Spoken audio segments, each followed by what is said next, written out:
శివాయ శివమహాపురాణం 15వ అధ్యాయం విశ్వేశ్వరలింగం వారణాసి భాగం 2వ భాగం.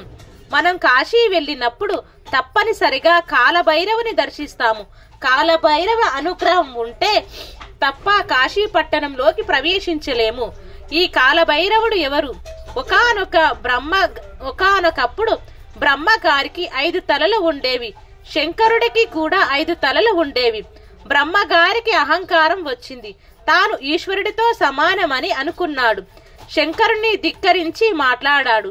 వెంటనే శంకరుడు సంకల్పం చేసి కాలభైరవుడిని సృష్టించాడు. ఆ కాలభైరవుడు తన బొటన వేలి గోటితో బ్రహ్మగారి 5 తలలో ఒక తలను పువ్వును గిల్లినట్లు గిల్లేశాడు. ఆయన వారణాసి పట్టణమునకంతటికి కపాలధారి అయి ఉంటాడు. కాలభైరవ దర్శనం చేసి విశ్వేశ్వర దర్శనం చేయటం చాలా ఉత్తమం. కాలభైరవ దర్శనం చేసి విశ్వేశ్వర దర్శనం చేయడం పూర్వత్వమును ఇస్తుంది. కాశీ పట్టణంలో సూర్యశక్తి ఒక చోట కేంద్రీకృతమై ఉన్నది. దీనిని లోలార్కుడు అని పిలుస్తారు. కాశీలో మనం తప్పకుండా చూడవలసిన ప్రదేశంలో ఇది ఒకటి. తులసి ఘాట్ దగ్గర స్నానం చేస్తే తులసి ఘాటు ఎదురుగుండా ఉన్న గోడ మీద పెద్ద చక్రం ఒకటి ఉంటుంది. ద్వాదశాదిత్యుల శక్తి ఆ చక్రం మీద ఉంది. ఎప్పుడెప్పుడు కాశీ విడదామా అని తాపత్రయపడే కాశీ వచ్చి వెలిసిన సూర్యశక్తి అక్కడ ఉన్న చక్రం మీద ఉన్నది కనుక దానిని లోలార్కుడు అని పిలుస్తారు. ఆరోగ్యం భాస్కరాదిత్యత్ తులసి ఘాటు గోడ మీద ఉన్న లోలార్క బింబమునకు ఆ చక్రమునకు గంగా స్నానం చేసి నమస్కారం చేస్తే ఆరోగ్యం కలుగుతుంది. కాశీ పట్టణములు వారాహి కూడా రక్షిస్తుంది. రాజేంద్ర ప్రసాద్ ఘాట్ లో స్నానం చేసి ప్రక్కనే ఉన్న ఇరుకు సందుల్లోంచి వెళితే అక్కడ మీకు వారాహి దేవాలయం కనబడుతుంది. వారాహి సరస్వతి స్వరూపం. అంతేకాకుండా ఆవిడ అమ్మవారి సర్వ సైన్యాధిపతి. అటువంటి వారాహి చీకటి పడగానే కాశీ పట్టణంలో తిరుగుతుంది. తెల్లవారుతుండగా ఇంకా చీకటి ఉండగానే మరలా దేవాలయంలోకి వెళ్ళిపోతుంది. కాశీ పట్టణంలో వారాహి మూర్తి చాలా ఎత్తు ఉంటుంది. అక్కడ పూజ చేసే అర్చకులు కూడా తెల్లవారుజామున బిక్కుబుక్కుమంటూ వెళతారు. అసలు అమ్మవారిని పైనుంచి కిందకు పూర్ణంగా చూడలేరు. అర్చకులు లోపలికి వెళ్లి తెల్లవారే లోపలే పూజ పూర్తి చేసి నైవేద్యం పెట్టేస్తారు. ఆవిడ పగటిపూట పడుకుంటుంది. అమ్మవారిని చూడటానికి వారాహి దేవాలయం స్లాబ్ మీద కన్నములుంటాయి. కొంచెం దూరంగా నిలబడి కన్నంలోంచి చూస్తే వారాహి దేవి కనబడుతుంది. మీరు పూర్ణంగా చూడలేరని, అలా చూడటానికి శక్తి సరిపోదని మిమ్మల్ని దేవాలయంలోకి పంపరు. అందుకని మీరు వారాహిని పైన కన్నంలోంచి చూడవలసి ఉంటుంది. వారాహి కదిలే తల్లి. ఆ వారాహి దర్శనం మీరు వారణాసి పట్టణంలో చేస్తే మీ బుద్ధి ఈశ్వరుడి వైపు తిరుగుతుంది. వారాహి వీర్య సమృద్ధిని ఇయ్యగలగలిగినది తల్లి. కేవలం కామ్యము చేత నష్టం అయిపోకుండా ఈశ్వరానుగ్రహం వైపు బుద్ధిశక్తిని ప్రవేశింపపెట్టగలిగిన తల్లి. కాశీలోని దర్శనీయ స్థలాలలో ఆదికేశవుని ఆలయం, ఎన్నో విశ్వేశ్వర ఆలయాలు ఉన్నాయి. కానీ మొట్టమొదట వచ్చి అక్కడ నివాసం ఏర్పరచుకున్న విశ్వాలయమునకు ఆదికేశవులం అని పేరు. దానిని ప్రతి వారు దర్శనం చేయాలి. తర్వాత డుండి గణపతిని దర్శించాలి.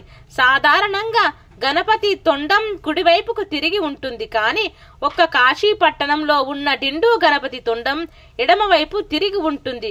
ఎడమవైపు తొండం తిరిగి ఉన్నవాడు కాబట్టి డిండి గణపతి అని పేరు.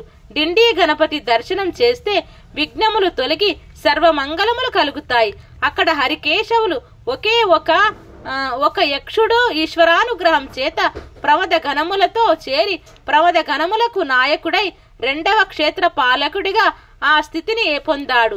ఆయన చేతిలో వెండి కట్టుతో ఉన్న బెత్తం పట్టుకొని ఉంటాడు. విభూతి పిండి కట్టు పెట్టుకొని రుద్రాక్షలను సవరించుకుంటూ ఉంటాడు. పాపాత్ములకు భయంకరంగా కనబడతాడు. ఈశ్వర భక్తులకు ప్రసన్నమూర్తిగా కనబడతాడు. కాశీ విశ్వేశ్వర క్షేత్రంలో ఆయన సన్నిధికి దక్షిణంగా ముక్తి మండపం అని ఒక మండపం ఉంది. కాశీకి సంబంధించిన చిత్రం ఏమిటంటే, విశ్వేశ్వరుడి దర్శనం చేసి అక్కడే ఉన్న గంగలో ఉన్న నీళ్లు తీసుకువెళ్లి ఆయన తల మీద పోసేస్తే చాలు. ఆయనకు ప్రత్యేకంగా తీసుకువెళ్ళవలసిన అవసరం లేదు. మనం అక్కడికి ముక్తి మండపంలో కూర్చుని ఏదో ఒక శివకథ చెప్పుకొని వారణాసి విడిచిపెట్టాలి అని నియమం. వారణాసి ఊరికే వెళ్ళి వచ్చేయడం కాదు, వీలైతే మణికర్ణిక ఘట్టంలో స్నానం చేయాలి. వారణాసి గురించి చెప్పుకున్నప్పుడు తప్పకుండా రెండిటిని గురించి ప్రస్తావన చేయవలసి ఉంటుంది. కాశీలో మనం విశాలాక్షి అమ్మవారిని దర్శనం చేస్తాం. ఆ విశాలాక్షి దర్శనం చెయ్యకపోతే కృతజ్ఞులం అయిపోతాం. అక్కడే మహానుభావుడు శ్రీ చక్రేశ్వరుడు ఉంటాడు. కాశీ విశ్వేశ్వరుడి దేవాలయంలోంచి బయటకు వస్తే ఎడమ పక్కన ఒక గుడి ఉంటుంది. ఆ గుడిలోకి లోపలికి వెళితే కుడి చేతి పక్క ఒక లోతు ప్రదేశంలో శివలింగం మీద శ్రీచక్రం వేసి ఉంటుంది. ఆ శ్రీచక్రంతో కూడిన శివలింగమును తన చేత లలితా సహస్రనామాలకు భాష్యం అమ్మవారు వ్రాయించిందని కృతజ్ఞతతో భాస్కరాచార్యుల వారు ప్రతిష్ఠ చేశారు. దాని యందు అయ్యా అమ్మ కలిసి ఉన్నారు. ఆ శివలింగం దగ్గరికి వెళ్లి నమస్కరిస్తే ఆ తల్లి ఎంతగానో పొంగిపోతుంది. కాశ్యంతు మరణం ముక్తిహ, కాశీలో చచ్చిపోతే చాలు మోక్షం వస్తుంది. ఆయుర్దాయం అయిపోయి ఇంకా ఊపిరి అందక ఆయాసంతో కొంటుకుంటూ ఉన్న ఒళ్ళంతా చెమటలు పట్టేసి అయోమయ స్థితిలోకి వెళ్ళిపోతున్నవాడు బెంగ పెట్టుకోకుండా ఉండటానికి ఒక చిత్రం జరుగుతుంది. పార్వతీదేవి అటువంటి వాని దగ్గరికి వచ్చి కూర్చొని తన పమిటితో ఆ వెళ్ళిపోతున్న వాడికి వీస్తుంది. వాడి సేద తీరి ఏ బాధ లేని స్థితిని పొందుతాడు. అప్పుడు డుండి గణపతి వచ్చి పక్కన కూర్చొని ఊపిరి అందక కొట్టుకుంటున్న వాడి ముక్కు దగ్గర తడి పెడతాడు. తన తొండంతో కాసేపు అలా గాలి విసురుతాడు. అప్పుడు ఆ ప్రాణి ఎంతగానో సేద తీరుతాడు. భృంగి వచ్చి లలాటమునందు పెడతాడు. మంచి సువాసనతో మారేడు వాసనలతో స్వామివారు వచ్చి నవ్వుతూ చూస్తారు. అలా వెళ్ళిపోతున్న సమస్త పిపిలీకాది పర్యంతములకు స్వామి కుడి చెవిలో ప్రణానమును ఉపదేశం చేస్తాడు. ఇలా కాశీలో సమస్త ప్రాణులు ఆయన అందే చేరిపోతున్నాయి.